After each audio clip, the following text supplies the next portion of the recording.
We back. We working. We back. I want to talk about some boxing, man. Yes. Yes. Put your hands up. Put your hands up. If you like the fucking video, put your hands up. Hit the like button. Hit the like button.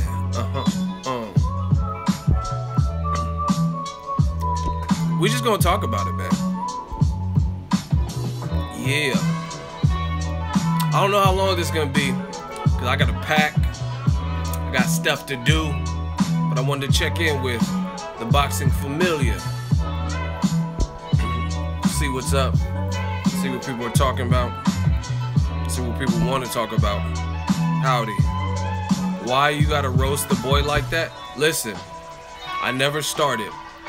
I never go out looking for people, but I will finish it. And like that's what I'm saying. I'm not no tough guy. I don't walk around pretending to be tough and macho and all this shit. But at the end of the day, I'm a grown man. You know what I'm saying? You ain't gonna just violate like that. You know what I mean? And I never go. I'm not no internet dude. Like I make money on the internet, and that's where it stops. It's the rock. You know what I mean? I don't just go on people's videos trolling and talking shit and starting shit. I mean, that's corny. So we had to make an example of him. If y'all don't know, he's talking about my Instagram. Follow me on Instagram at Boxingego. Yeah, like I was chilling. You know what I'm saying? I'm having a good day. Talked to Kenny Porter earlier today. I'm gonna link up with him in New York. Him and Sean. Got some work done, doing some edits. I released the all access. I call it access granted that I did with Sean Porter. More shit coming. Check that out. It's like 30 minutes of that work, man. So I just hope y'all see people. First of all, people be hating. You know what I'm saying? That comes with territory. People gonna hate. When you're doing numbers, they gonna hate. But at the end of the day, I don't give a fuck. You know what I'm saying? People gotta understand this is when I first started, this was a hobby. I didn't know what this could become, but you guys see it. We a brand now. We a family now. You know what I'm saying? And like, I don't just be like super chats and shit. Like I haven't even used any of the super chat money. It's just in a holding account. It's like an escrow account. So when I need new gear, when I'm going on a trip, stuff like that, then I would take from that. Like right now, I gotta get a new MacBook. I actually bought one, but I ended up taking it back because it was an open box from Best Buy. So it was like $600 cheaper or some shit. So I was like, yeah, I didn't want to pass up on the deal. And everything was fine with the laptop itself. But the built-in hard drive was just, it wasn't big enough. It was like 500 gigabytes or some shit like that. It was a new Mac, but the gigabyte capacity was too small. And the type of video edits and footage that I have, the high quality shit, that'll eat that up in no time. So I'm better off just getting one from Apple directly. That way they can install a bigger hard drive, because once you get it, you got it. You know what I'm saying? You can't change the hard drive after. Well, since you know I like to do little perks for the people that fuck with me on the live stream, right? So I got another announcement. I haven't told anyone on Instagram, Facebook. I ain't told my family or nobody. But since you guys rocking with me, I'll let you know. I mean, it's not huge to maybe some of y'all, but it is big for me because I started from zero on this YouTube platform. But anyway, I got this email. Your channel has been successfully verified. May take a couple of days, blah, blah, blah. So we in this motherfucker. Hit over 100,000. Now we verified. So with that, I mean, what that means for a business, to me, that's a good thing. Like I said, some of y'all like, I don't give a fuck. What does that do for? It doesn't do anything for y'all, but it's good for me because now when people, you know, like, not trying to sound no type of way, but I've been in it for a minute. Some people make fake ass accounts with me, and I seen someone did something. They're like, I'll slap you in the fucking face. and they had my picture and it had my name on it, and they made a fake account.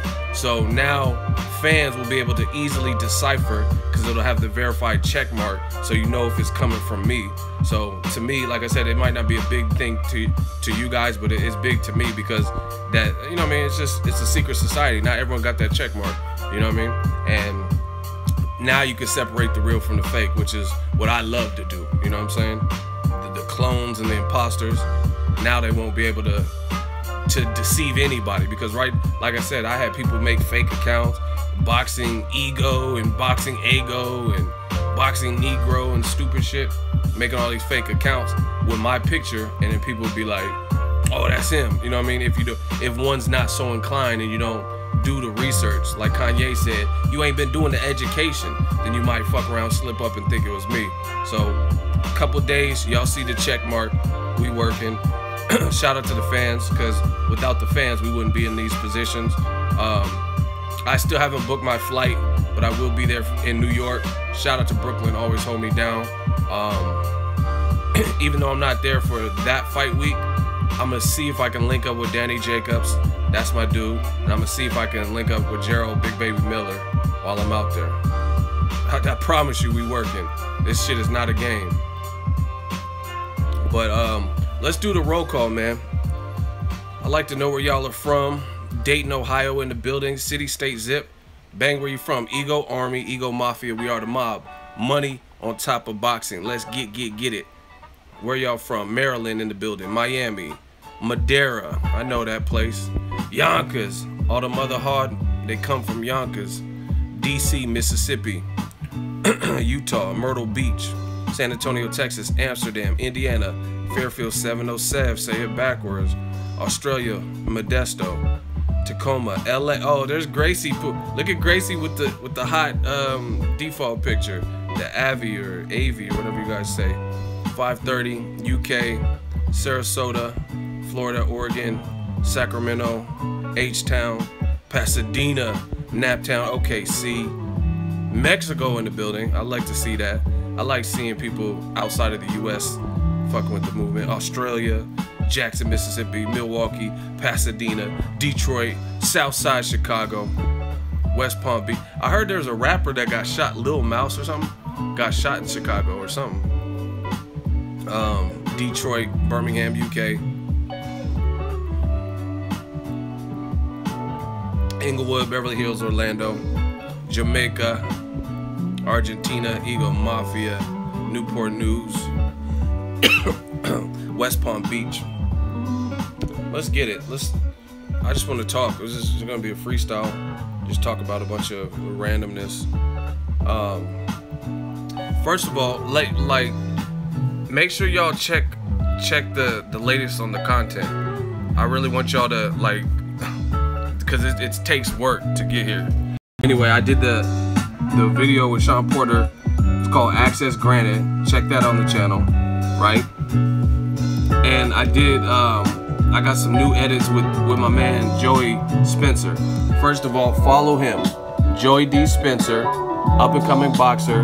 Some big announcements coming soon. And he was putting in work with Julian J. Rock Williams. I was gonna make a separate video about that, but support my little bro, man. Joey's out there working. I mean, the dude ain't even 18 and he's sparring with J. Rock, so you already know what that is. You know what I'm saying? Because J. Rock, see, let me tell y'all something. Boxing's not like the UFC, where some of those guys have 9, 10 losses and fans still give them a chance in their upcoming fights. Boxing is cruel. Like Broners and people with like 2, 3 losses, they say you're done, retire and shit like that. But that's not realistic. You know what I mean? These guys have families, kids and shit like that. J-Rock, he did come up short versus Jamal Charlo, but that's really just a testament to Jamal Charlo being good and big and at that level. And you know what I'm saying? It is what it is. But I think Julian J. Rock Williams is a very solid fighter. I mean, to me, this is impressive. Like, I haven't talked to Joey about the sparring, so I don't know what happened in it or whatever, but the fact that a kid who's under 18 is sparring with J-Rock. J-Rock was, just so you guys know, J-Rock, see, a lot of people are under this misconception that Julian Williams ain't fought since the Charlo loss. in December of 2016. That's not true. He had a small comeback fight on some card. It was like a undercard or some shit, and he already got a win in the knockout. So his last fight wasn't the Charlo loss. That's one thing.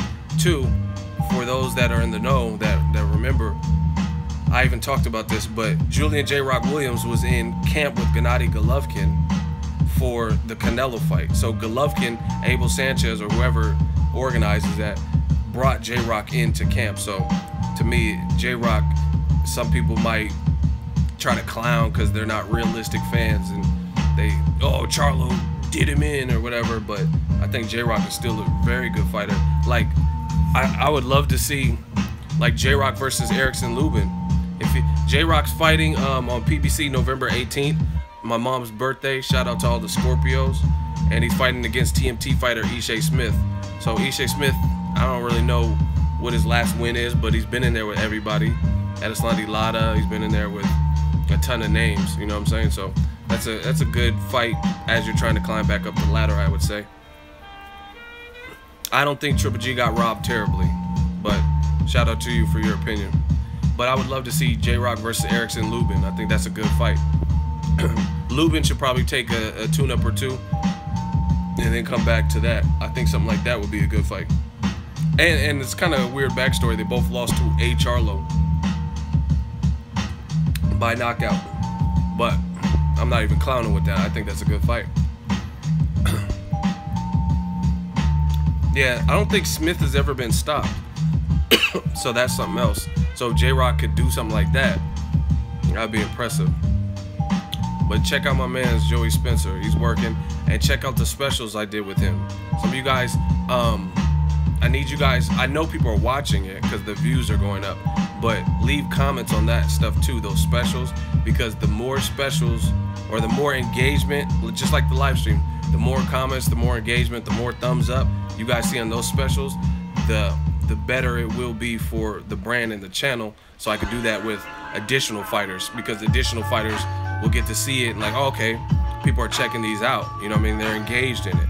So I'll be able to get other fighters and pro fighters and stuff like that and do behind the scenes stuff. So make sure you guys don't just watch the shit, also comment and show that engagement. Ego Army style, just regular Ego Army stuff.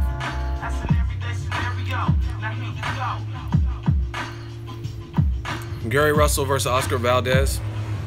That's a good fight. I think he has to fight Joseph Jojo Diaz before. I think that's what's being mandated by the WBC. So I think we'll get that first, which is a good fight.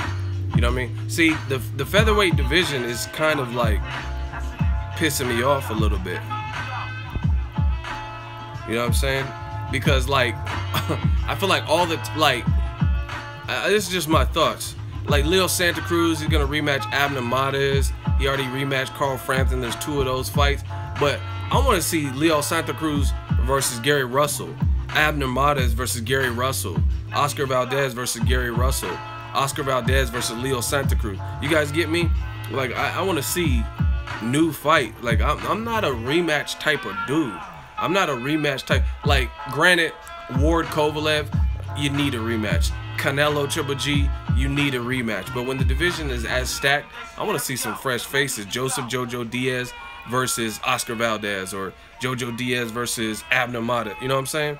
Instead of seeing Leo Santa Cruz and Abner Mares fight twice, we already seen it once. You know what I'm saying? That's just my 2 cents. Now we got triple-digit viewers, but we don't have triple-digit likes. Please hit the like button. Like I said, the engagement really matters with YouTube, and there's a lot that I haven't really even discussed, but YouTube's been tripping lately. There's a lot of stuff that YouTube is going through, and it's not really a pay. My pay stays cool, and I save, and I've been hitting at the casino, so it's not even a money thing. It's just changing the layouts, and they're changing little things where trying to make advertising more friendly, but in turn it's fucking it up for the creator. So this is where it's imperative that the fans, if you guys are enjoying it, it's not even about just liking everything that someone says or agreeing with something. It's about just, you know what I mean? It's not, I'm not even just saying this for me. This is for all the channels that you like. If you could do super chats, if you can leave a like, if you can leave a comment, help those channels out, because you know what I mean? Some people, like I just got verified, so my shit's cool. You know what I mean? Like my channel has steady growth and we have a built-in audience, but some of the smaller channels are definitely getting hit, and you'll see them disappear and shit if you guys don't you know what I mean, show that contribution, them likes and shit like that. That's just a little food for thought.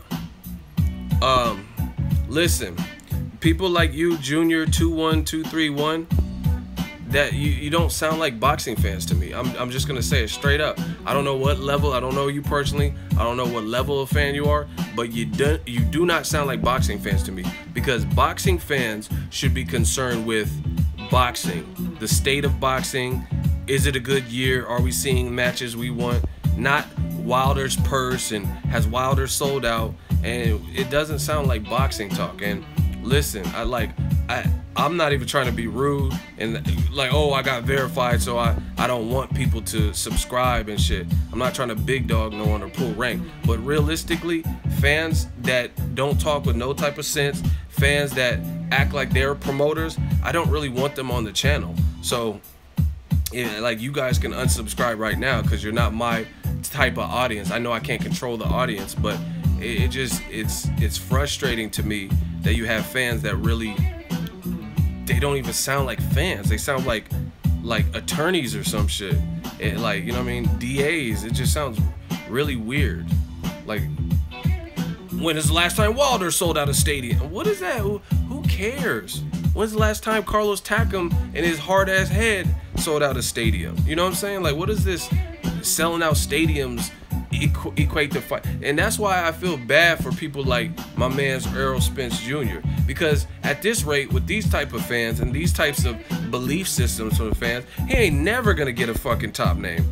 Errol Spence is never gonna get a top name because the fans allow it. They're gonna allow it, and then he, you know, have to keep fighting Lamont Petersons and, you know, I mean, guys with losses or veterans and stuff like Luis Collazo. He's never gonna get a top name because of you motherfuckers that allow this stuff, and that's crazy to me. I mean, I'm a boxing reporter and I cover the sport, and I still don't even talk like that. Talking about, oh, what is Wilder done? He's a champ. That's what he's done. Whether you like it or not, take that belt from him. And anyway, to add, so you guys know what I'm ranting about, Junior says Deontay Wilder is trying to make a name off of AJ. What, like, what is that? What are you talking about? So, like, what kind of world do you guys live in where that's just crazy to me? What kind of, is anyone having the channel, is the stream freezing for anybody? Because I haven't known, one person just complained, but I want to know if it's an ongoing problem for everybody.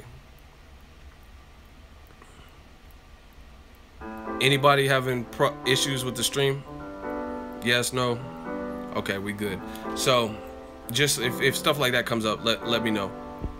It's good for most people, so maybe it's your internet connection or if you're on like 4G or something. But anyway, you're saying he's trying to make a name off of AJ. First of all, what is really wrong with that? Like, if you're calling out someone, so if you want to classify that as making a name off of somebody, what's wrong with the champion calling out another champion? That's for starters. Second of all, Wilder's been the longest standing current heavyweight champion. So before people in the States especially even knew what an AJ was, or before AJ had sold out 70, 90,000 and fought Klitschko and stuff, Wilder had a belt. Wilder had that fight. So what are you talking about? He's trying to make a name off of AJ. Where was AJ career-wise when he was fighting Bermane Stiverne? You know what I'm saying? So I don't agree with that. That don't sound like a fan. That don't sound like fan talk. It sounds like fanboy talk. Like, I hear it all the time. He's trying to make a name for him. He's trying to get paid off of AJ. He's so desperate. Why is that a bad thing? Why is it he's desperate? Like, so if you want to test yourself, then you're desperate. So Rigondeaux, Errol Spence, Wilder, guys who have called out top class champions and names in their division, then they're all just desperate. Errol's just desperate to fight Keith Thurman. You guys are making it sound like, not you guys, some of you guys, they're making it sound like it's actually like they're doing something wrong by pursuing their legacy and their destiny. See, and this is the thing why I can't stand boxing fans that talk like that, because it's never consistent.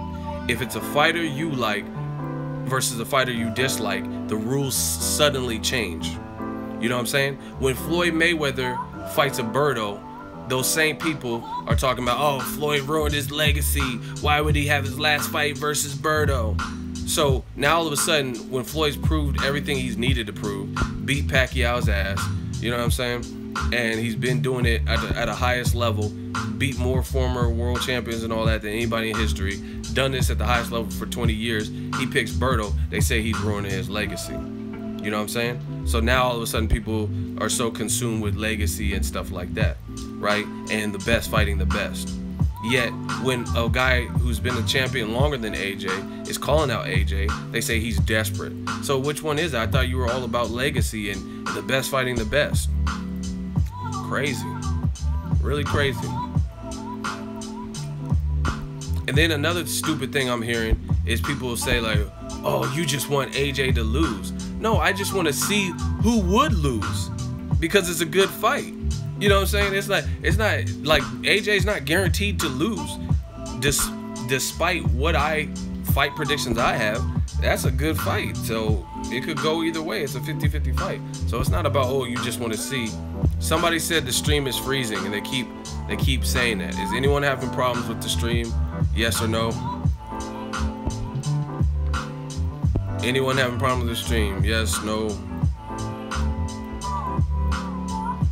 Yeah, the same. I don't know if it's the same person that just keeps complaining about it, but no one else is having it. You see all these no's.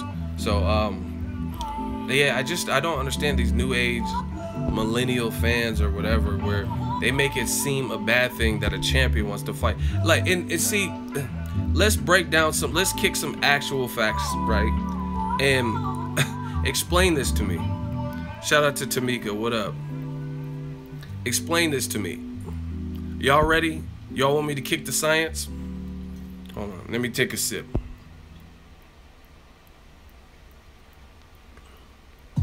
Y'all want me to kick the science? Okay. So, I'm gonna kick the science for you. Just, like I said, listen to what people say. So, those people that have a problem with Wilder, a champion who's undefeated, powerhouse knockout artist, whether you like his style or not, those are facts, right? Calling out AJ, and then they say, oh, he's desperate, he just wants a payday, and he just wants to make a name. So what in the fuck is this whole Dillian White getting a title shot with Deontay Wilder then? If when a champion calls out another champion for unification purposes, right, you say he's desperate and he just wants a payday, so why is Eddie Hearn throwing Dillian White into the mix with Deontay Wilder? Then what's his angle? You know what I mean? He's not a champion. You know what I mean? He's not a champion. So is he trying to make his name off of Deontay Wilder and he just wants a title shot? See, that's why when y'all feed people bullshit, it don't add up.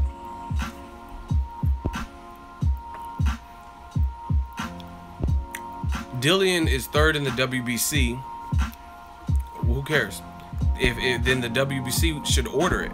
Eddie Hearn, before the WBC mandated that Wilder has to fight Dillian White, Eddie Hearn's been pushing this envelope that Wilder should fight Dillian White in the UK. You know what I'm saying? So it's just like using, like, you could take what people say and use their own logic against them. So if Wilder is just doing all this just for trying to unify, he's trying to build his name and he hasn't sold 60,000 seats, then how can Dillian be in a position to make Wilder come over to see him in the UK? He's not a champion. He's not undefeated, right? He don't have like a Klitschko on his resume like Joshua does. So you using your own logic, isn't that the same thing? You know what I'm saying? It's just getting crazy, man. But we got to do better as fans. I really believe that. I really think that. People really making excuses why it shouldn't happen. Like, it's crazy. What do you think about a Khan versus Spence fight? I don't think it would happen. And I don't think, like honestly, no disrespect to Khan. I know he trains out here and stuff, but Khan really got to show me something. He's like got knocked out in his last fight and he's been gone for a while, and he's calling out Floyd Mayweather. So like, to me, it's like you have to reassert yourself at 147. You know what I mean? You're doing pretty good beating Collazo and Devin Alexander. You didn't look great against Chris Algieri, and then you moved up and fought Canelo, and then we haven't seen you since. So it's like Spence has too much momentum and all that going for him for me to want to see him fight Khan. You know what I mean? I think Khan should really take a tune-up style, Bradley Skeet or one of them motherfuckers, Victor Ortiz or something like that. Take that type of fight, but he shouldn't be going after a champion like that. Maybe even a Kell Brook, but I think he should take a tune-up before Kell Brook. So that's my thoughts. We got a super chat, Shmoney Dance, everybody.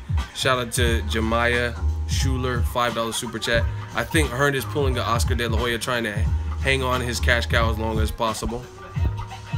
I mean, it's evident. It's evident every time this happens what it is. You know what I'm saying? Mayweather-Pacquiao was a little bit different, though, because that fight could have got made, but Pacquiao didn't want to do a drug test. That's actual fact. Dante's Boxing Nation has the video where Freddie Roach admitted that it was their fault for stalling and not just going through with the drug test. But this, yes, it's kind of like Canelo versus Triple G. Similar situation where it's like De La Hoya, I think there was some worry, and then they seen Triple G have the Kell Brook performance and Danny Jacobs, and the fan pressure was so big, they were just like, fuck it, we gotta fight him now. You know what I mean?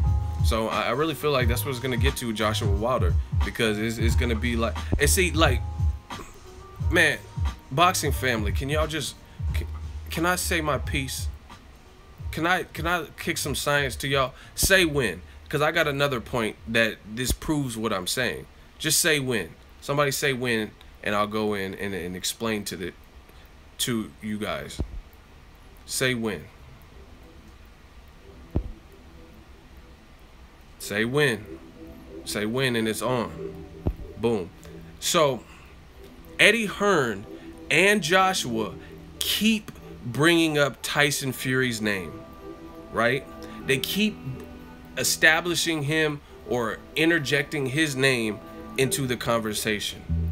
And he is the ultimate wild card because he hasn't fought since November 2015. So to me, that shows that there's a real life threat level for Deontay Wilder, because it's like, I used this analogy before. You got a classroom of 30 people, and you say you have a really smart student, and they're raising their hand. Anyone want to come up to the board and answer this question? Wilder's raising his hand like, yo, pick me, pick me. Oh, nobody? And then you acting like you picking Tyson Fury, the guy who's absent. Tyson Fury has not been in boxing since 2015. But if you listen to recent Eddie Hearn interviews, if you listen to recent Anthony Joshua interviews, they keep mentioning a potential fight with him. So to me, that's a bit suspect, for the simple fact of, why is Tyson Fury this huge focal point when we don't know if he's the same guy? We don't know when he's coming back. He retired and unretired. He's 4,000 pounds. You know what I'm saying? We don't know. You know what I mean? But they keep bringing him up as if he's an active participant in the heavyweight division. I get it, he has a name. No one's beat him in the ring. He had the belts and lost them because of outside shit he was doing. But at the moment, I feel like, why is that even a focal point until we see him come back? You know what I mean? Y'all, like Eddie Hearn and Joshua keep, oh yeah, no matter what his weight is, and that's one of the fights we want for 2018. I gotta see Tyson Fury come back. Show me something. Beat Dominique Brazil, Amir Mansour, somebody like that. Show us that you're back.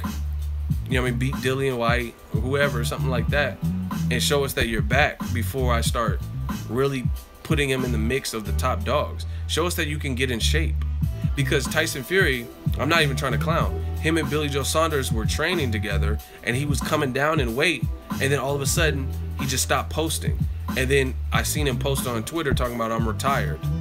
And then he picked up weight again, and he got fat again, and I seen him with drinks and pictures and shit. So I don't see why, when a guy is as aggressive as Deontay Wilder calling out Joshua, that seems like, I haven't even really heard Joseph Parker call out Joshua too much. I heard he said that Parker said he didn't look good or something like that. But my whole thing is like, you got a guy raising his hand as high as he possibly can in the classroom, and you more concerned with the student that's absent for the day and you don't know when they're coming back. You're concerned if they have the answers. You're concerned with the kid that's in class but he's quiet, like Joseph Parker. He's not trash talking as much as Deontay Wilder.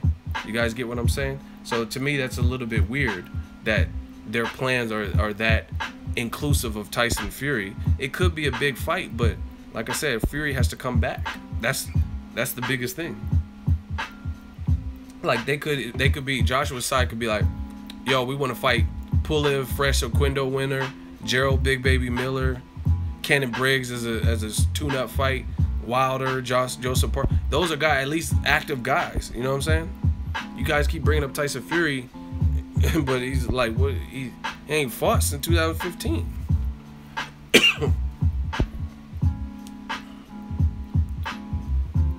It's crazy to me. So I just don't see why that's the focal point for Team Joshua to keep bringing up Tyson Fury. Now, if we see Tyson Fury come back and he looks good or gets his weight down, then start adding him into the interviews and the conversation. But until then, we don't know. I mean, Tyson Fury's extremely loose cannon.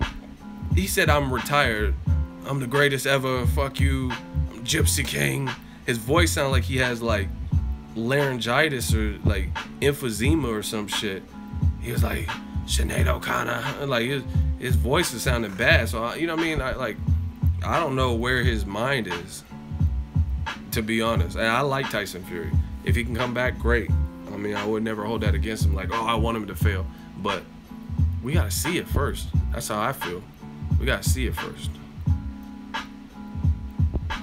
And I don't see why you keep including his name when he's not. He's really on the sidelines right now. That's like, I don't know. I can't even think of an example. That's just like me not applying to cover actual fights that are made, like Lomachenko, Rigondeaux, or Wilder, Stavern. But I keep talking about fights that aren't even made. You know what I'm saying? Like, why am I focused on the fight that isn't made when I can be focused on the fights that are made? I'm bumping you in the warehouse, Ego Mafia.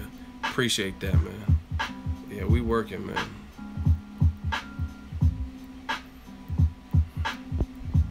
I just want to see great fights, and I don't think that's a problem. I don't see that being a problem, that I want to see good fights as a journalist. I mean, I want to cover, like, going to these trips and shit costs money. You know what I mean? So I want to see that. I want to see good fights. I'm a fan first and foremost. That's how I feel. But that's my 2 cents on this whole heavyweight stuff. We'll have to see what 2018 holds. But to me, I really feel like Team Joshua, they're putting themselves in a position where it's going to get really hairy. Pause. It's going to get hairy where it's going to be just like Canelo Triple G, where they're going to have to fight Wilder, like, probably sooner than they want to because of the immense pressure. Because people aren't backing down from it. Like, go to YouTube. You see, and this is the thing, people don't understand this. Even I'm gonna break something to y'all. Y'all understand, boxing is a small niche or whatever you call it. It's a small community. You know what I mean? And when it comes to actual good boxing talk, a lot of people turn to YouTube before they turn to somebody in a more authoritative position of power. You know what I'm saying? Like, I'm not even trying to roast, but there's people like that have been in the game way longer than me. Like, what's his name? James Smitty, cool dude. You know what I mean? When I seen him, he cool dude. But who's really going to his YouTube channel? Like, yeah, I just got verified. We had 100,000. You know what I'm saying? And I'm not, like I said, I'm not throwing shots or dissing nobody. I don't even know dude like that. But what I'm saying is people turn to the YouTube. And YouTube is right now is screaming. From what I seen, I haven't clicked on everyone's videos and stuff, but you can tell from the title, they screaming on this Joshua Wilder situation. I'm telling you, it's gonna get bad because people turn to Smitty. Can be the truth, but I'm just telling you, when it comes to boxing talk, people turn to my post fights or somebody else's post fights on YouTube before they turn to his. I mean, that's what I've personally seen. You know what I'm saying? Like I said, I'm not throwing shots. I don't have nothing against that man, but it is what it is. So it's a new breed, new media. It's a new coming. Like, you know what I mean? The guys like Dan Rayfield, like, put it this way, Dan Rayfield could take it how he wants. I don't really give a shit. But for like people like Dan Rayfield, right? He's with ESPN. That's his only vantage point, is that through ESPN and being with the big network, they get confirmation from promoters and, you know what I mean, get access to information. But if Dan Rayfield was on YouTube, he couldn't exist. If he had no major backing like ESPN and he was just on first of all, never mind, I'm not gonna say nothing about the man, but he just wouldn't exist on the YouTube platform. He wouldn't. You know what I'm saying? He couldn't do his leverage is the fact that he works with a big company like ESPN, and they get information and news and stuff fresh, hot off the presses. But you know what I mean? It's a new game, man. People liking that new media. People like that information. Like, real shit. People turn to YouTube more than they turn to other websites and shit now. I'm telling you. So I just foresee this Joshua Wilder shit is gonna be like these fires we had out here, the Santa Rosa fires, how they couldn't contain it in Napa because it's gonna keep spreading, and more people are gonna make videos, and it's just gonna get big. I'm trying to tell, and to me, the way you slow this down for like Team Joshua, I don't know, it's probably too late now, but the way you could have slowed it down is if Team Joshua if they were more consistent with what they were saying. You know what I'm saying? Like, don't make it like Windmill Wilder and he just ain't selling enough, and throw out those types of reasons. But then you could fight a Kubrat Pulev and tack him, and it just like don't do that. But now, you know what I mean, it might be too late, because people want the truth. From what tell the truth. People want to hear that truth.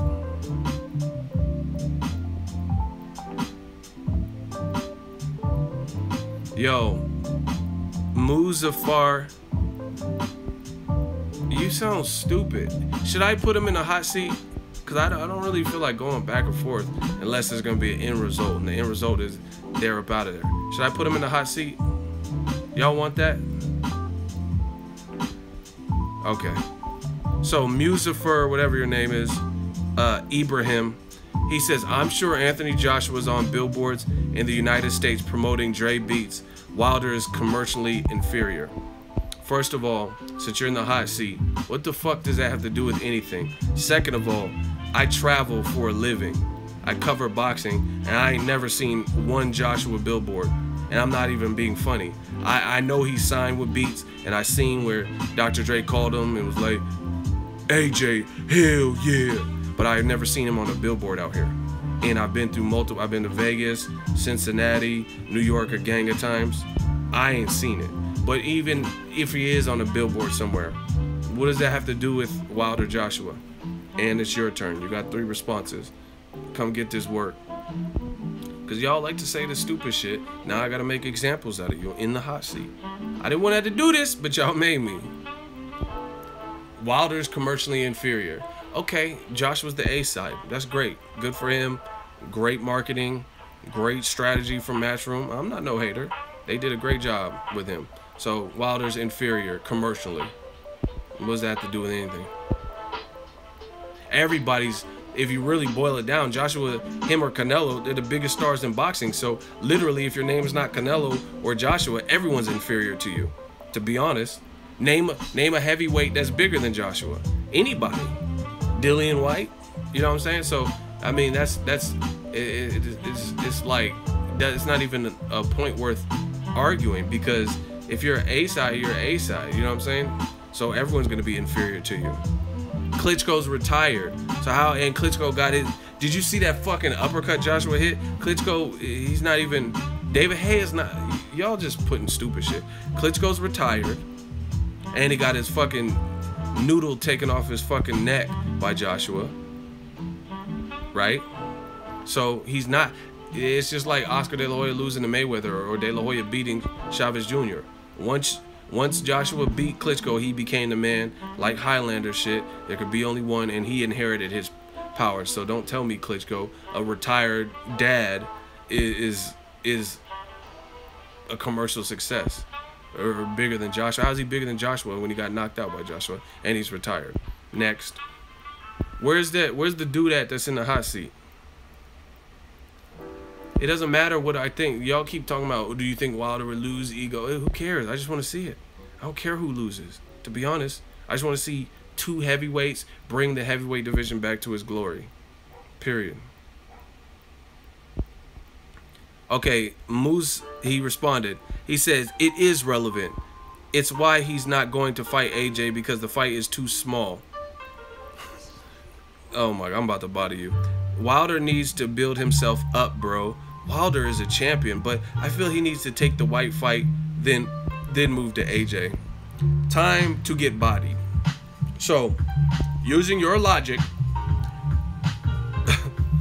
Joshua could fight Kubrat fucking Pulev, who Klitschko damn near put in a catheter and in a stretcher, right? Kubrat Pulev got bodied. I watched that fight. He got knocked out horribly, right? Worked his way back up the rankings, and they sold out 70,000 plus seats. Then on top of that, he's not even the initial opponent that gets the fight because he was injured, and then they replace it with hard-headed ass Carlos Takam, and 70,000 people still showed up. So if Joshua is pulling those types of numbers with a Takam, if he's pulling those type of numbers with Pulev, that shows you they don't give a fuck who he's fighting. You know what I mean? They had 20,000 plus people to see Eric Molina, and Eric Molina got knocked out by Chris Arreola and Deontay Wilder. So once again, you're full of shit talking about Wilder has to build himself up and build and fight Dillian White, because Carlos Takam ain't fought Dillian White. I put it this way. Carlos Takam, and I cover boxing, I watched a few of his fights. Joseph Parker, Povetkin, and maybe a few more here and there, right? I know a whole significant much more about Deontay Wilder than I do about Pulev or Carlos Takam, and yet they still did 70,000 plus seats with the right venue and ticket prices and stuff. So, my friend, you are full of shit. Talking about Wilder has to build himself up. Obviously, he doesn't have to build himself up, because Joshua, with his level of celebrity, his level of star power, he's generating, no matter who he's fighting, 20, 30, 50, 70,000, 90,000 people. So you're full of shit. Now let's hear you rebuttal. How is it possible Joshua can take lesser known guys who have been stopped before? Pulev and Takam both got stopped. They're shorter than Wilder. They're non-champions. You could say, oh, they're mandatory and number 3 and all that, but they're non-champions. So Wilder has to build his audience, but they didn't, and it still sold 70,000. Explain that. And you can't use. Lou DiBella said we travel for champs, not chumps. AKA, we could come to the UK if it's for a champ, not for a Dillian White, who they're referring to as the chump. Come get this ether. Come get this body bags. We about to zip you right the fuck up. Yeah, AJ versus Wilder would sell all day. Wilder was offered for no. I'm not reading anything you said until you answer my question. See, this is what they try to do. Wilder was offered $4 million by Eddie Hearn, bro. Wilder asked for we're not. Who cares about Dillian White? Answer my question, because I went through your bullshit and responded to it. Now you don't want to respond to my shit. So I'm not responding to anything unless you answer my question. How is it that A-side Joshua has enough clout, energy, power, celebrity where he could sell 70,000 plus for mandatories that have been knocked out, right? Like Kubrat Pulev and Carlos Takam, and Wilder and his team said we travel for champs, not chumps, meaning they can come to the UK for a champion fight, for a mega fight. They know there's gonna be more money in the UK for that fight, right? So they said they would do that for that. So how can Joshua sell those type of numbers with Eric Molina's and people like that, Takam, Pulev, but then Wilder wouldn't sell? Now, again, you got one more response, and it has to be, if you put anything else other than that, you're automatically blocked. because we're not playing these baby games. You have to respond directly to what I'm saying.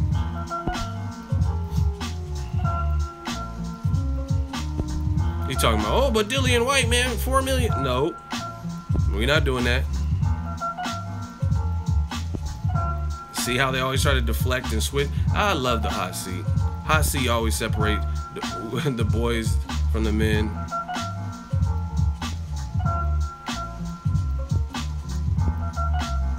And notice his typing all of a sudden got slowed up when he has to focus in on the actual response. Now it was taking forever for him to respond. So once again, since you're Mr. Slow Typer, explain how Joshua has so much celebrity where he could sell in the right venue. He could sell 70,000 for motherfuckers that got knocked out, who don't have any belts, who don't have big names in any country, right? Like Kubrat Pulev and Hardhead Takam, but Wilder has to do more, and that wouldn't sell unless Wilder ups his ante in profile. You guys are so naive that you don't understand. That defeats the whole purpose of being an A-side. You're an A-side. That means people want to see you. They don't give a fuck. Like The Rock, he's a hot commodity in the movie business. So you put The Rock in the Fast and the Furious 7 and 6 and Jumanji, then people want to tune in. Oh, The Rock's in that? Yeah, because he's on top right now. That's how this A-side shit works. So whoever Joshua can fight Butterbean and is gonna have a good turnout. You know what I'm saying? That's how it goes. Now, the better the opponent, the better the turnout. Like you put a Klitschko in there and there's 90,000 instead of 70,000. So you notice how long it's taking him. Can we get a timer or what? It's taking forever for him to respond. See, y'all not doing that. It's easier for y'all to just type this shit and say, oh, you bloody Yanks and all this shit, than to answer and explain yourself. They just disappear. Oh, he responded. Because AJ is the golden boy of heavyweight boxing. AJ turned pro not so long ago. He first boxed at 18, whereas Wilder is that time fought outside the top 10. What the fuck does that have to do with anything that I said? When Wilder start? Wilder was a late starter too. You know what I mean? And you still didn't answer the question. You see how this works, people? You guys could read the whole dialogue. I'm not skipping over it. He was like, AJ was 18. He was Wilder was a late bloomer. But guess what? Wilder only got a bronze medal, whereas AJ got a gold medal. And I seen that fight with the Cuban dude that his cousin or whatever fought. And some people thought he shouldn't have got the gold medal, but guess what? He got the gold medal. So any way you slice it, if he started boxing later, earlier, he has youth on his side. He has the physique. He has power. He has a gold medal to Deontay Wilder's bronze medal, right? Everybody praises that Joshua has the better resume, says he beat Klitschko in better names and fewer fights. So what's the problem? What is this whole he started late shit? It doesn't matter because everyone that Wilder fought is bums, according to you. Now, y'all want me to keep going to body him, or I think he's on fire. I think the casket's on fire, but we could keep going if y'all want. Even though, like, I'll break my own rules and let him body himself more, but I know he can't fuck with me. I know it's some easy work. Y'all want to vote? Y'all want to vote right now? Cremation? All right, we'll just vote because y'all talking about cremations and shit. All right, vote. Let me know if you think the man didn't get out of the hot seat. Ibrahim, put your L's up.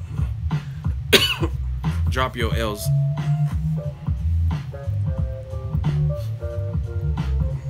Put your L's up. Put your L's up. Reach for the sky and put your L's up. Cremation. Told y'all.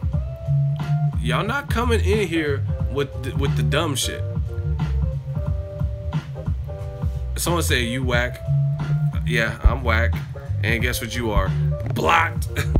That was easy. Now we got 2 for 1. One of my mods take care of Ibrahim. Off with his head. He's not a true gladiator. I thought he was going to be a tough competitor, but give the boy Ibrahim an L. he couldn't see me in the hot seat. So one of my mods do him in. Yeah, we doing 2-for-1 specials. You're lame, you're whack. Oh, you're blocked. How about that? I tell y'all, y'all can't listen, real boxing fans, you're not gonna fool us with the dumb logic.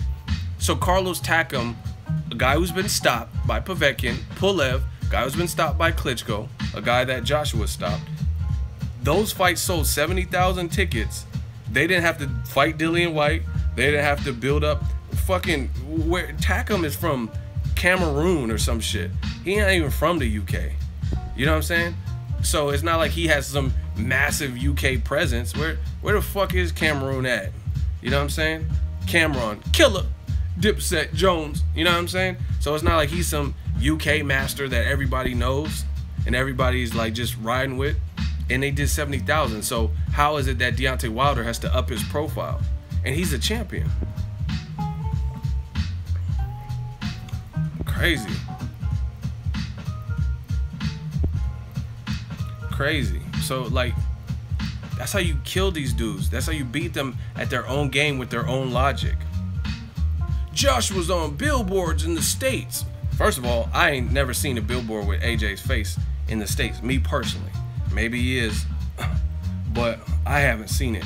But even if that's the case, what's that to do with it? I definitely ain't seen Hardhead Takam on no billboard. Kill these boys with their own logic. What else y'all want to talk about?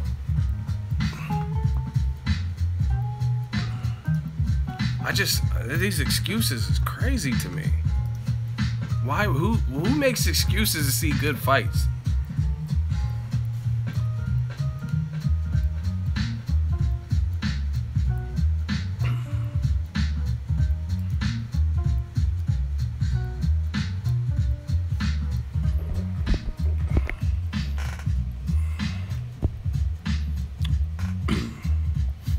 I mean, to be honest, it's just like the music game, this whole thing. Just because you're more popular doesn't mean you're better. There's a lot of guys who right now are popular rappers, but they couldn't out-rap Nas, or they couldn't out-rap Jadakiss, or right? So just because they're more popular, have more followers, or some stupid shit, that's not really a measuring stick of talent. It's not a measuring stick of really anything. You know what I mean? But that's the generation we live in. They look at follower count and stupid shit. Who cares?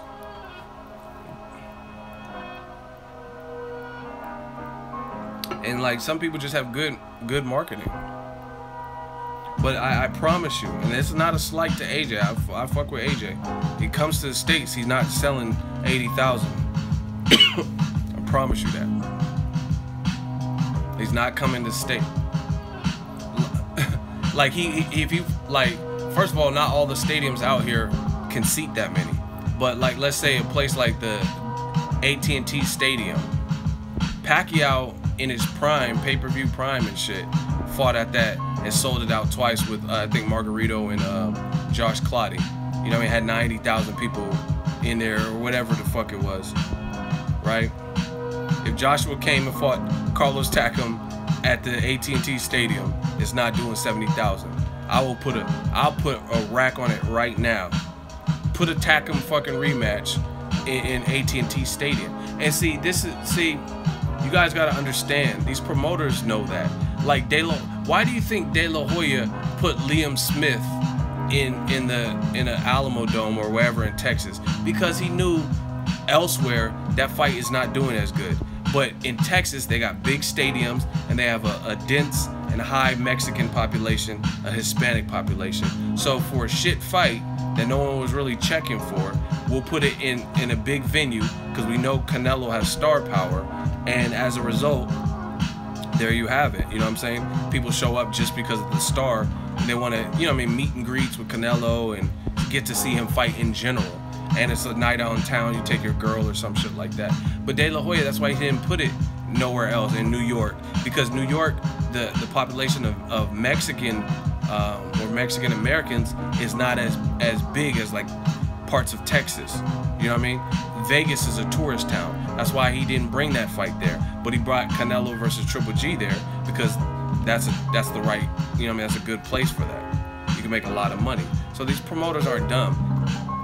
You know what I mean? And I'm not saying it like it's a bad thing. Eddie Hearn's putting Joshua in certain places, like that fights in Wales with Takam, because that's where they could get away with it.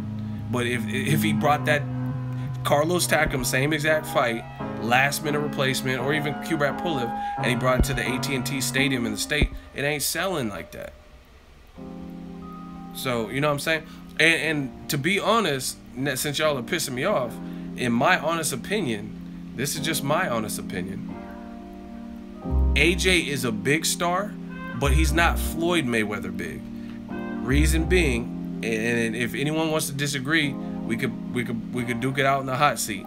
But the reason I say he's not Floyd Mayweather big is because Floyd Mayweather does numbers in the States, but imagine if Floyd Mayweather fought Ricky Hatton at Wembley.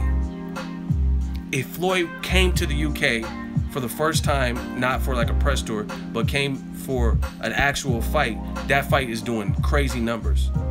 If he fought Ricky Hatton there, or Amir Khan would, let's say Amir Khan beat Danny Garcia, those fights would do good numbers at those times, right? But on the flip side, you bring Joshua to Texas, it ain't selling like that. The Carlos Takam fight ain't selling like that. And who disagrees? So that's how you know, like, that's different people have like more worldwide, like Conor McGregor. If Conor fights in Belfast or some shit, or in Dublin, it's sold out. I guarantee you, it's gonna go crazy. They're gonna go ham out there, right? Because I've seen him little videos and shit when he goes back at home. It's crazy. But you put him in Vegas versus Chad Mendez, a late replacement, and it still went crazy in Vegas. So I don't even think Joshua has that type of worldwide star power yet. I'm not saying he can't get there, but like I said, right now, Conor McGregor, where can't you when he did UFC 205 in New York, they got hella Irish people out in New York. You know what I'm saying? So it's sold out like crazy. There's a sea of people at the weigh-in watching Conor like do his shit, right? You put Conor in Vegas, same shit. You put him, obviously, you put him in the UK, they're gonna go ham for Conor. Put him in Ireland, go ham for him. But like I said, you bring Joshua to the States, it's not gonna put Joshua in Texas. If you guys disagree with me, tweet Eddie Hearn and tell him to make Joshua's next fight in the biggest stadium in Texas, or one of the big ones. And you'll see exactly what I'm talking about. And especially if it's not the fight we want to see. You know what I'm saying? Like if it's like a Takam, Pulev, Fresh Oquendo, Eric Molina or some shit. That shit is not doing that. Canelo can go back home and do stupid numbers. Yeah, I agree with that. If Canelo fought in Monterrey, Mexico, or Azteca Stadium or something, crazy. If he goes to Texas, crazy. Vegas, crazy. So, you know what I mean? I don't think Joshua has achieved that type of crossover. That's a good word for it, crossover success. I think Joshua, where he's at, has good success. But in the States, he's not a proven commodity.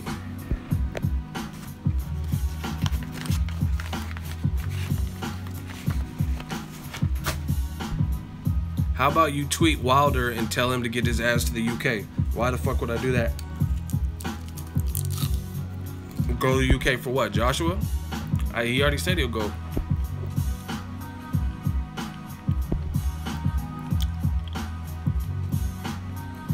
Yeah, he said he'll go for a fight like Joshua.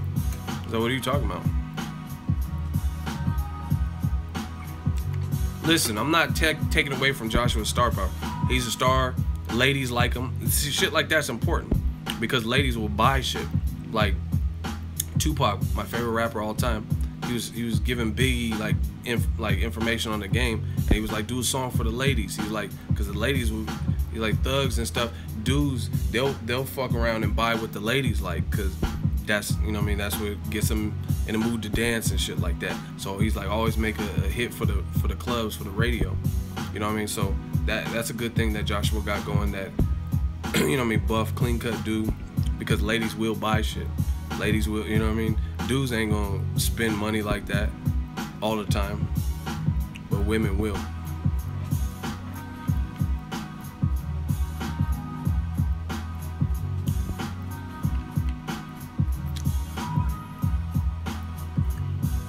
Man, I'm getting sick of talking about this shit. Listen, if they don't want to fight him, then fuck it. I just want some transparency.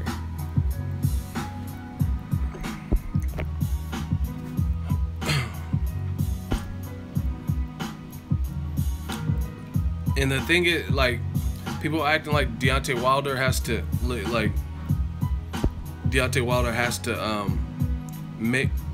make his mark in the UK and like build his profile. But what you don't understand is the UK is much smaller. So if you're a boxing fan, you probably know who Wilder is. But if you're a boxing fan and let's say AJ was in California or Vegas, or let's say he even comes to the fights next week or this week for the Wilder fight, boxing fans, some would know him. Not everyone would know him at this point. I really believe that. But since the UK is smaller, like the size of Texas, then if you watch boxing, you would probably know him. You'll know who Wilder is. I mean, he's a guy with crazy knockout power. He's been on Sky Sports and shit. It's just like, even like Paulie Malignaggi. Paulie Malignaggi, he goes to the UK and gets love. He gets love. He fought out there too. Fought out there a couple times. Does his Sky Sports shit. He gets love. The UK is small. I'm telling you, UK is much smaller and it's tight knit. So if you watch boxing, you probably know who Paulie is. But if you watch boxing and some of the guys from the UK come over here, you might not know them. I'm telling you. I literally almost walked by Lee Selby, and I know what he looks like and everything, but I didn't. You know what I'm saying? I was looking for interviews. Oh shit, Tank David. You know what I'm saying? So it's different out here. I'm trying to tell you.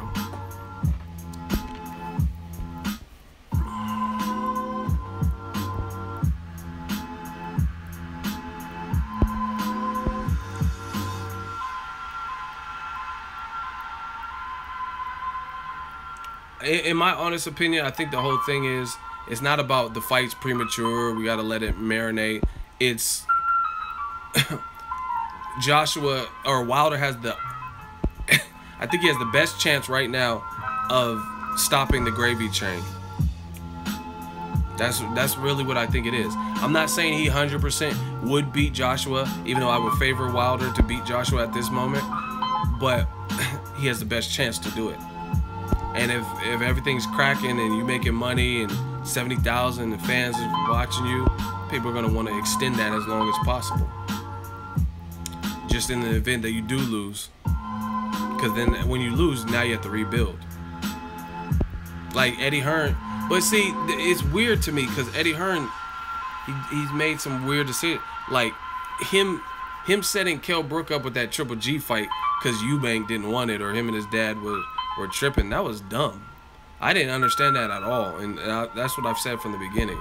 That was like, he could have, the Kell Brook could have been, he could have been big right now still, you know what I'm saying? Instead of like in remission or whatever, you know what I'm saying? That was, him fighting Golovkin was just nonsense.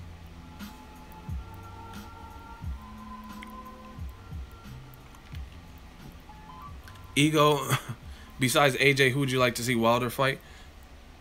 AJ. But aside from that, Joseph Parker, Gerald Miller if he gets past his next fight.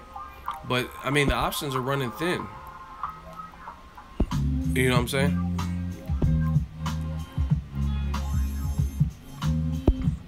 I just don't understand why people wouldn't want a unification.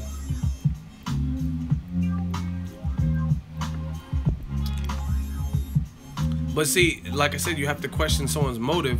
Why can't you guarantee that if he does do everything you're asking, fight Dillian Whyte in the UK, beat him, stop him, and actually get the victory, you can't promise him or guarantee him AJ? See, that sounds like a raw deal to me, because it's like, you got to just keep your fingers crossed that he's gonna still give you AJ, even though there's no reassurance. People want reassurance. You know what I'm saying? And from what Eddie Hearn has said, there's not really much reassurance. It's just like, fight Dillian White so he gets past him, and then you gotta hope that AJ fight comes. That's stupid. It's just kind of weird talk to me. You know what I mean? AJ's talking about mandatories. Like, I never heard, I don't know, maybe it's a UK thing. Like, I never heard, like, guys keep talking about mandatory so much. Like Wilder didn't even want to fight his mandatory. He was trying to pay him step-aside money to fight a fight that would have given him more credit with Luis Ortiz. You know what I mean? But Kell Brook was like, no, I'm a mandatory, basically. You know what I'm saying? Fighting Jojo Dan, and Josh was like, oh, we got to take care of mandatory. Like, what? I thought Carlos Takam was the mandatory. Like, you got 2 belts, but damn, how many mandatories? Like, I don't know, man.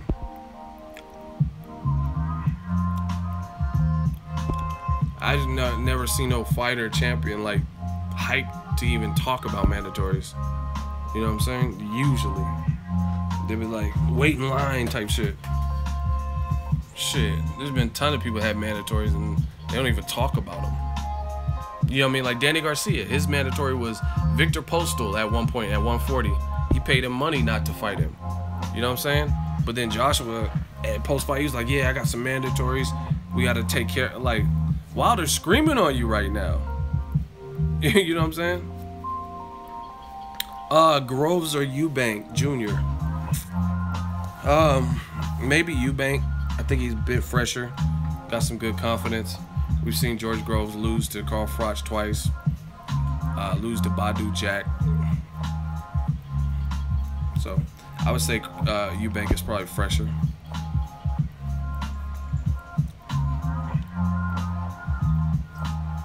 Yeah, and I thought Luis Ortiz was the mandatory, and they just removed him from the rankings. So I don't even know who his mandatory is right now.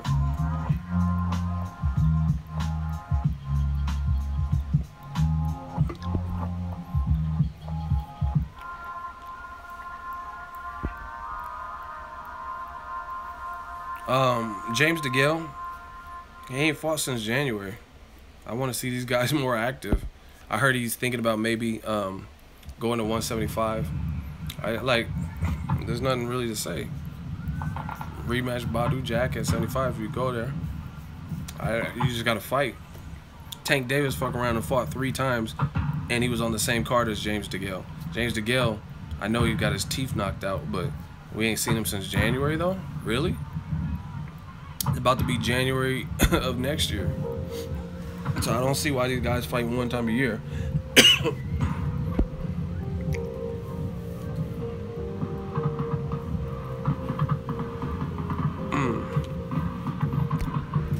Hey, what do y'all think of Kovalev? Is he gonna be the same?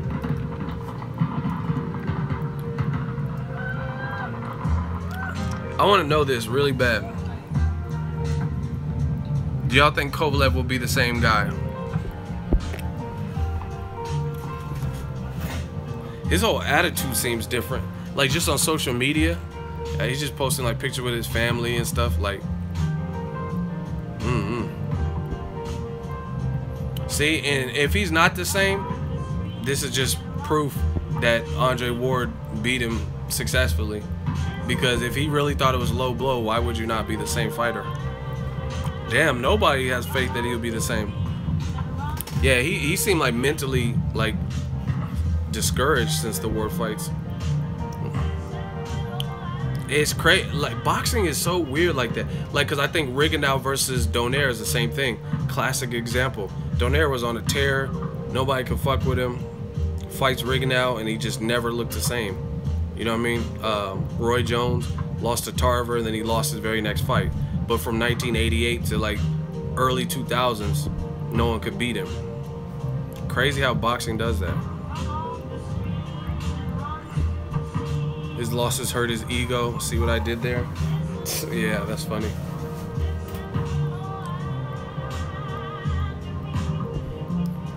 What y'all think? Rigondeaux, Lomachenko.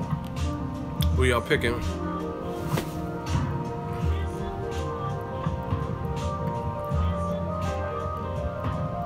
John David Jackson, never liked him. John David Jackson did do some coonish type of stuff though. If someone's mistreating you, I don't know. I'm different, I guess. I can't be in that situation. You treating me like dog shit. I'm a trainer, but I can't talk and all that. You know what I mean? See, and that, like, for me, money is good, but not all money is good money. You know what I'm saying? Like, if I feel someone's racist or treating me rude, then I don't need that money because I can make money other ways. Damn, a lot of people picking Rigondeaux. That paycheck can be with you if you let it. But like I said, I'm a hustler. I know how to make money regardless of any situation. I've been doing good. I've been broke as fuck, and I always know how to come out of my situation. So, to be honest, like I don't believe in putting all my eggs in one basket. I don't believe in one man having the key to all my livelihood. You know what I'm saying? You're a good trainer, former fighter. Plenty of guys you can train. You know what I mean? But I'm not really gonna stand for somebody mistreating me. Loma, a lot of people picking Rigondeaux. A lot of people picking Loma. It's a good fight, people. Very good fight. I'm leaning towards Rigondeaux, but there's some mystique. It's just really with the weight move. How will he be? You know what I mean? He's been knocked down lighter classes, so if Lomachenko. But I really don't think Lomachenko's power is what it seems. Like, if you look at Lomachenko's resume, it'd be like, damn, 10 fights, 7 knockouts, or whatever it is. It'll seem like he has more. I don't think Lomachenko has power like that. I really don't. I think, like, to me, Lomachenko has like Amir Khan power. I think that's a good comparison. Meaning, if you like Luis Collazo when he fought Amir Khan, he was literally walking up with his hands down, his hands at his waist, and Amir Khan had that speed, so he's like bop bop bop, and he dropped Collazo as a result. So that was a foolish game plan by Collazo, trying to deal with that speed. So, like, you know what I mean? It's decent power, but it's not like you feel it and you're like, what the fuck? And then you start retreating. Because if that was the case, then Danny Garcia, how did he even beat Amir Khan? You know what I'm saying? Like, I really don't. See, never mind. I'm not going to say it, because if I say it, then y'all say I'm hating on Lomachenko. Y'all want me to say it? I'm just trying to be honest with you and very transparent. Y'all want me to say it, or y'all want me to just not bring it up?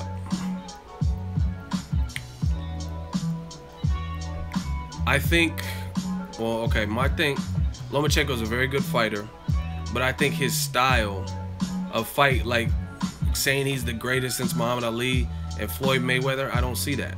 Because I think his style has a shorter shelf life than a guy like Mayweather. Reason being is you could, like, some people, what HBO has used in the past to big up Lomachenko, I actually see as his downfall, and I'll explain it to you. They keep comparing, like, oh, but Lomachenko, a lot of people like him because he's defensive like Floyd, but he takes offensive stance. He's very offensive, right?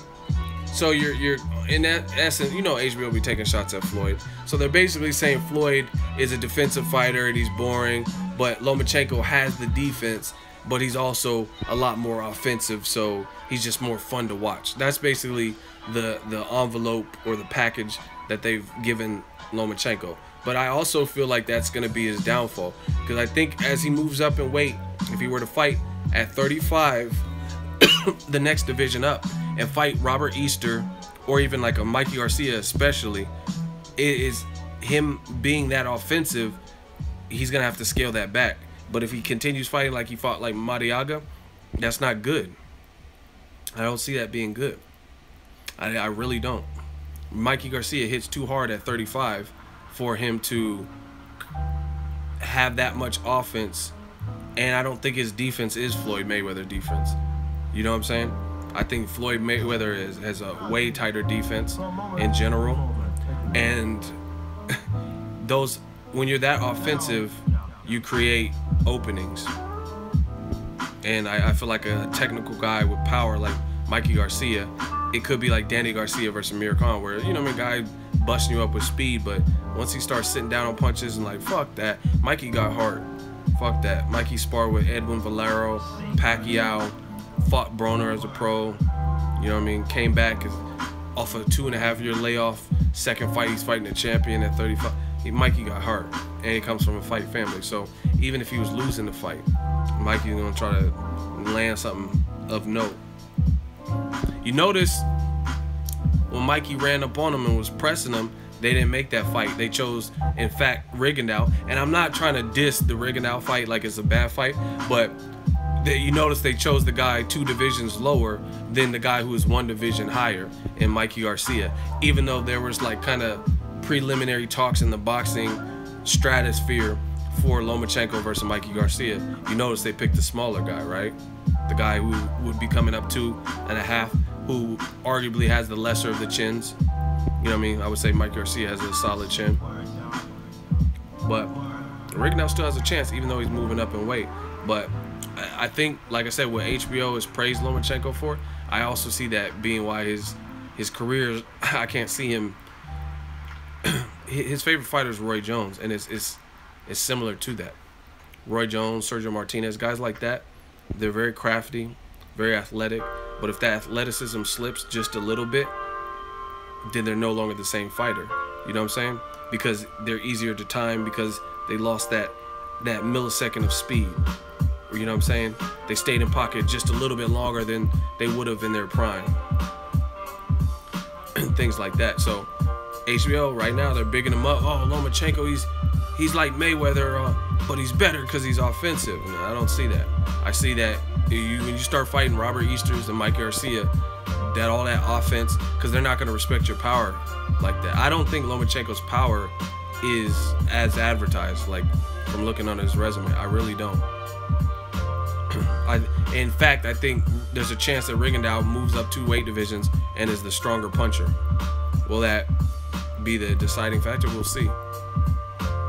Yeah, Robert Easter is hella tall. He's like 5'11". And he likes that inside work. You know what I mean? So I see those being really difficult fights for him, for Lomachenko. And then when Lomachenko is saying he wants Crawford, that's just stupid to me. I wouldn't even want to see Lomachenko fight Crawford. That's the weight. That's crazy to me.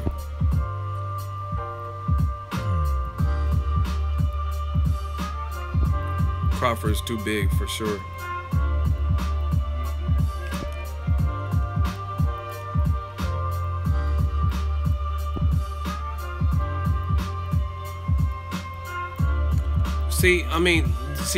From what I've seen with Lomachenko, if you don't have, like, how do you explain it? Even if you have to have similar experience, whether you learned on the job a lot, like had a lot of fights, or you have similar amateur pedigree. But if you're not, then you're not gonna know how to deal with all that shit. Jason Sosa had 10 amateur fights.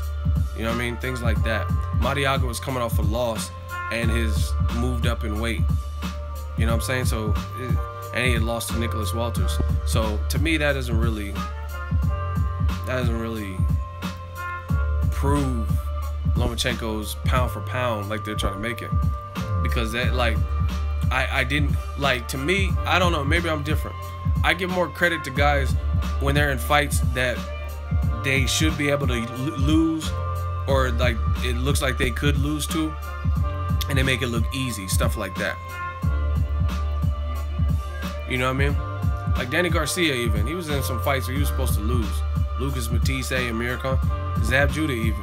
A lot of people were picking Zab, and he beat those guys. Eric Morales, the first fight, and he beat those guys.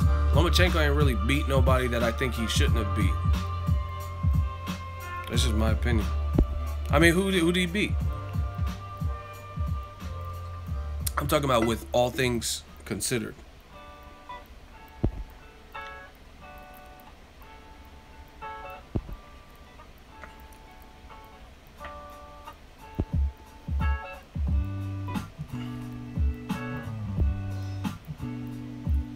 Rigondeaux's a sharpshooter.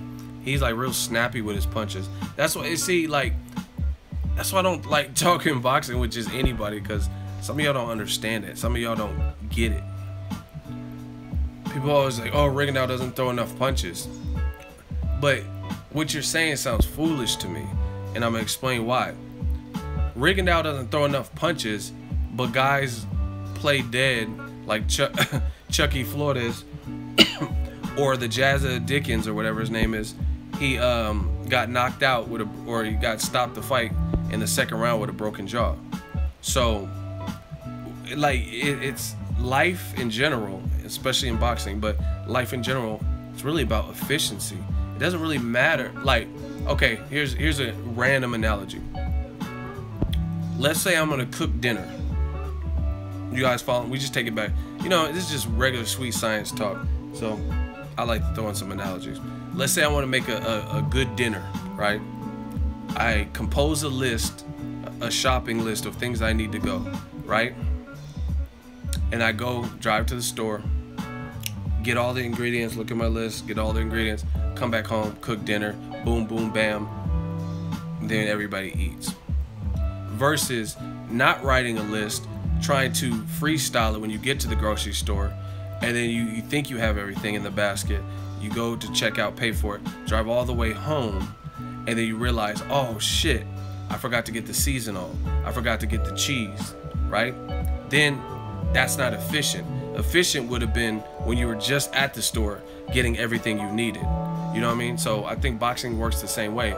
It's not about, you know what I mean? You can drive back and forth to the store 4 or 5 times and get everything you need and complete the meal, but that's not efficient. It would be more efficient if you did it in the first trip or the first 2 trips. You know what I mean? But if you keep driving back to the store, and that's kind of how I look at it. People, oh, Rigondeaux knows he needs to throw more punches. No, he doesn't.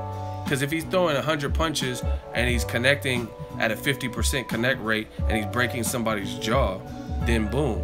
Then he's obviously throwing enough heat to fuck you up and have your shit looking fucked up.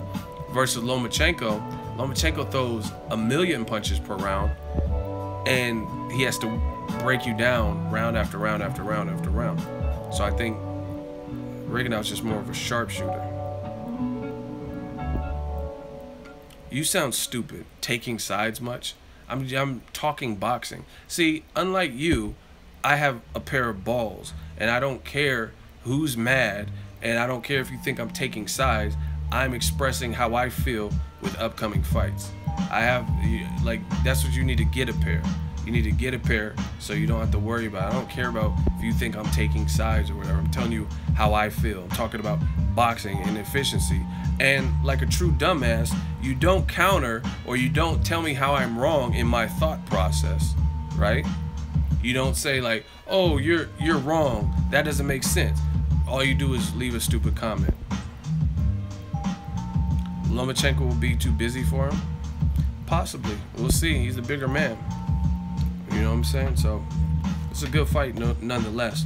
But I think, all things considered, I think Rigondeaux's more efficient and more of a sharpshooter.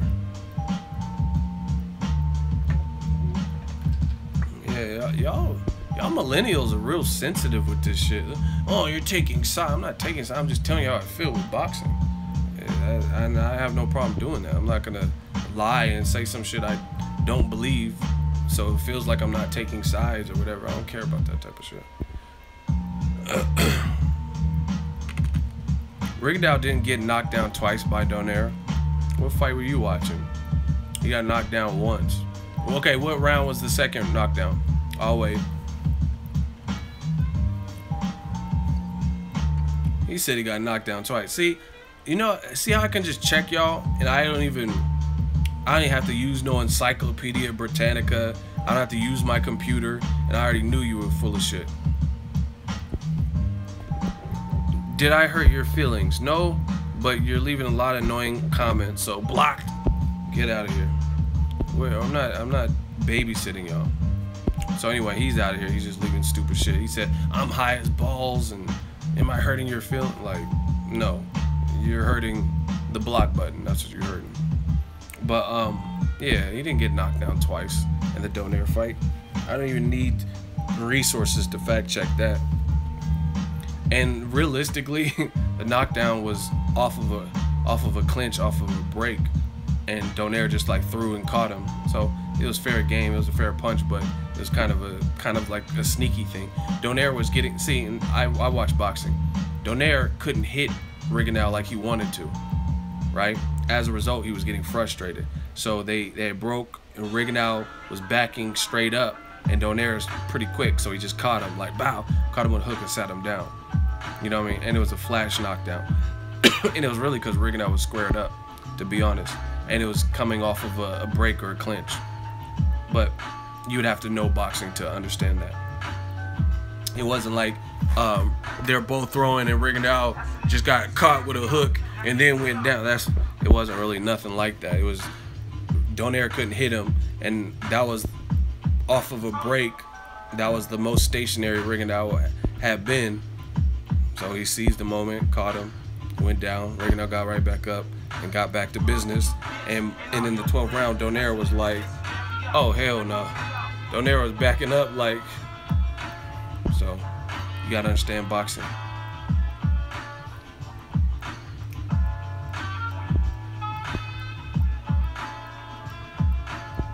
Eagles hot seat more deadly than electric chair. Man, you just got to talk boxing with some sense. Even if we disagree, that's fine, but we shouldn't just be disagreeing and you can't explain why you disagree. Yeah, my beard grows really fast. I'm a werewolf.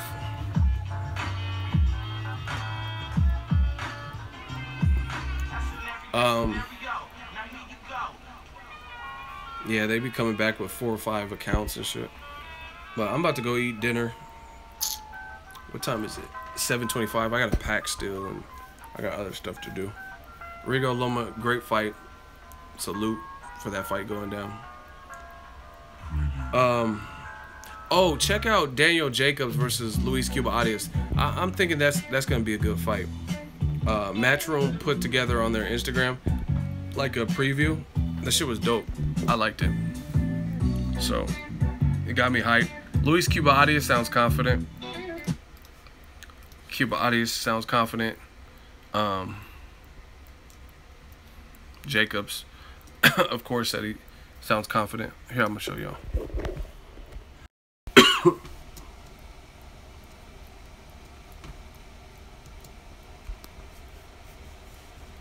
Down goes Jacobs. Down goes Jacobs. This is supposed to be my showcase. Now this man is gonna try to ruin it all. You got nothing for me, nothing you can do. Who you ever fought that was like me, bro? Each fight is important, but specifically this fight. Can't take this guy lightly because he's a young, hungry champion and he wants to make a name for himself. We're gonna go in there and try to give it our all. But boxing, it's an unforgiving sport. One loss, one slip, one crack, you know, can be the rest of your life and career. If you ever these punch, I got a lot more coming. Beat up on the beaters, let me call that drumming. Go to work like Mr. Drummond, you ain't gotta call me dad, though. I've been on a mission swimming since I was a tadpole. Everything in its time, right? I've been working hard while they working for the limelight. 24 and I'm just praying that my mind right, but everything is always 20/20 in the hindsight. Huh? That shit was I like the little training montages. Get me hyped. November 11th, check that out. Oh, fuck. Granados, does he have a chance? I mean, anyone has a chance. Granados a good fighter, but I favor Porter. He's strong. I think he's stronger, bigger. He's just rugged. I think Granados might try to box him like he did Broner in the first couple rounds, but we'll see. Porter's style is just like, I think you have to be mentally prepared to deal with him. You know what I'm saying? Like, it is just like an uncomfortable style. Like, I could tell within a few rounds, it seemed like Berto didn't really want to be there. Like, whether you say the headbutts and stuff like that, boxing is boxing. So, like, you have to persevere. You know what I mean? You have to persevere through whatever obstacles, especially if the ref ain't giving you the calls that you want. You know what I mean? And Porter's just a hard style to deal with because he He's always in shape. He brings it to you, and it's just real rugged. You know what I mean? So, and he's pretty durable. No one stopped him so far. Only one person knocked him down, Broner, that I can remember. Shout out to Juventud Guerrero, $2 money dance super chat. Shout out to your boy Juntao, who's the most hood boxer right now. Hood boxer. Wilder, Gervonta Davis, Broner. I'll probably say one of them. Charlo's kind of hood too. They got that Houston blood in them. Like, you know what I'm saying? Like, they be getting riled up and keep running your mouth, keep running your mouth. I like that shit though. Shout out to Houston. They said that when Jim Gray was doing a post-fight, post-fight interview after Jermell knocked out Lubin, and then he got hit with a chair, and then Jim Gray said something like, "Are you okay?" And he was like, "Is Lubin okay?" That shit was so funny. He said, "Is he okay?" Like, wow. He's like, "I'm good. Is Lubin okay? Is he good?" Like, wow. That shit was funny. Shout out to Houston. And listen, like, some of y'all, like, man, new media, man, we just taking this, we stitching things up. A lot of y'all got, like, remember what Jay said? It's like New York's been soft ever since Snoop came through and crushed the buildings. I feel like boxing has gotten soft ever since, I don't know, Tyson bit Holyfield's ear or some shit. Like, people, oh, why did the Charlos act like that? I like that shit. Andre Ward is undercover hood. He's a dog. But he's from Oakland. He's from Hayward, Oakland. Just to be expected. The Bay Area has rough spots. Don't get it twisted.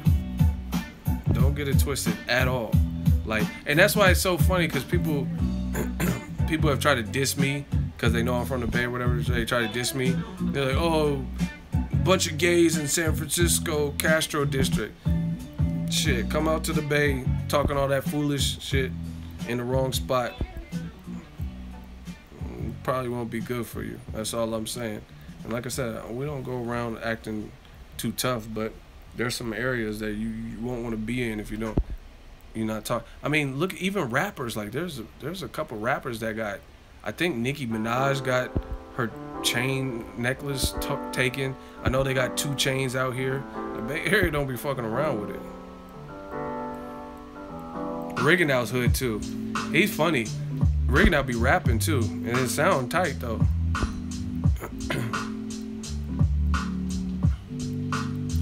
I live in Brooklyn. I thought we had the toughest hoods till we went to Cincinnati, Ohio. Man, every place got hoods, and it's like you just got to know how to carry yourself. Like, I was in Cincinnati. I went to what is that fucking? They have this fried chicken place. Oh fuck, where is that place called? It was good too. It's like, it's not no KFC. It's like a Mama's Chicken or whatever. That shit was hella good. But yeah, you just gotta know how to move. Head on the swivel. Carry yourself like, I don't fear where I go nowhere. You know what I mean? I be in Brooklyn, just different places. But I know how to carry myself, you know what I'm saying? I know how to, like, you know what I mean, make sure no one's watching you and plotting and trying to catch your jukes or something special, like, you know what I'm saying? You just gotta know how to move. Don't do silly shit.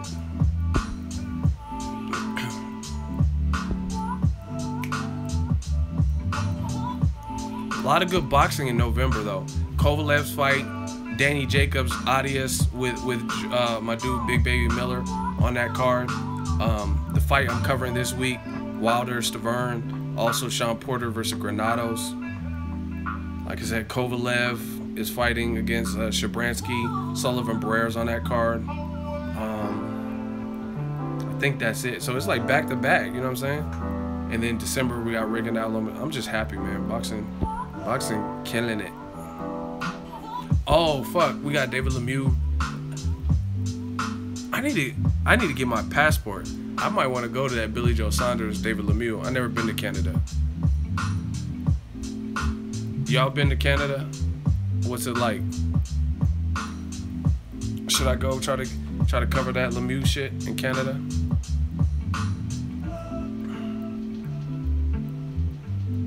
My hood is so bad in Belfast, you don't lock your vehicle. You take a wheel off as well. See, that's what I'm saying. I think Belfast, I think Belfast had a shooting at a boxing event like last year or some shit. Canada's cool. Yeah, I need to come out there. Yeah, every place has got hoods, man. You just gotta be smart. Who y'all picking, Lemieux or Saunders? That's a 50-50 fight. David Lemieux, sometimes he struggles with the switch up. Like, if he can't get his guy, like, badly hurt and out of there in the first 5-6, sometimes it gets a little sloppy. But shit, if he cracks you and you hurt, then he's a good finisher. That's a good fight, man.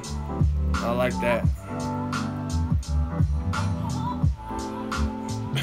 Billy Joe Sanders better be slick fucking with Lemieux in his backyard. And he's been talking shit a little bit. Good fight, people.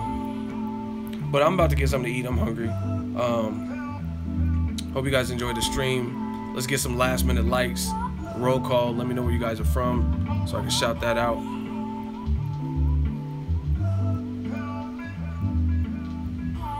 Where y'all at? Where y'all from? North Carolina, Brooklyn, Chicago, Garfield Park, Bronx, San Antonio, Myrtle Beach, Phoenix, London, San Antonio, Lancaster, Maryland, Chicago, London, I see you, North Baton Rouge, LA, my girl Gracie, Canada, North Carolina, Belfast, Ireland, I see you. You'll do fucking none. Chicago, Detroit, Chicago, South Side, Jersey, Las Vegas, Chicago, London. Yes, Gracie. UK, Sacktown, 305, Miami. See, we from all over, and we getting along like as a boxing family, and it's cool. Like I said, I hope people, I don't know what people are saying, but I hope people understand this hot seat is not about blocking people and like some dumb shit. It's new media. It's like it's cool to disagree on a point, but you got to be able to explain why you disagree and make it make sense, not just to me but to boxing fans, because you see we from everywhere. Look, Detroit, Joshua, Texas, UK, we from all parts of the world, really. You know what I'm saying? Sometimes we have like Scotland and Greece and all types of places in here, so it's like boxing is universal. Miami in the building, DC in the building, right? The hot seat is just our gladiator shit. You gotta prove your worth, prove your argument, make the shit valid. That's what it's about. It's about preserving the sport rather than just blocking people. Because I see some of y'all leave dumb comments like, Ego just likes to block everybody. Listen, I just got verified by YouTube. You only get that once you achieve a certain level. Good news. Your channel has been successfully verified. You know what I'm saying? I told you gang gang. So if I was blocking everybody, I don't think we would reach new heights like that if all I did was block people. And there's probably a couple channels that got more subs than me that are verified, but there's not really many people that get verified in this boxing game. I don't know off the top of my head, but I'm sure Ellie, Fight Hype, they're verified. Probably Fight Hub. I don't know who else, to be honest. IFL. See, IFL, they got a good thing because they're the biggest in the UK, and the UK is small, so they get into all the UK events, and you know what I mean? They're the go-to guy.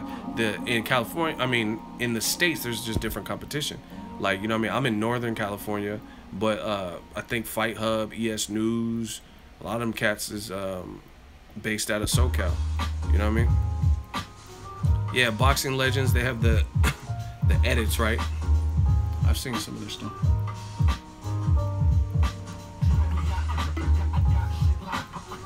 But I'm about to get some din din. It's been real. We working. I gotta get my flight and pack and all this stuff, so I'm out of here. Let me know what you guys think. Drop in the comment section. Make sure you smash the like button as always. Hate, comment, and subscribe. Till next videos. Ego. New media. Peace.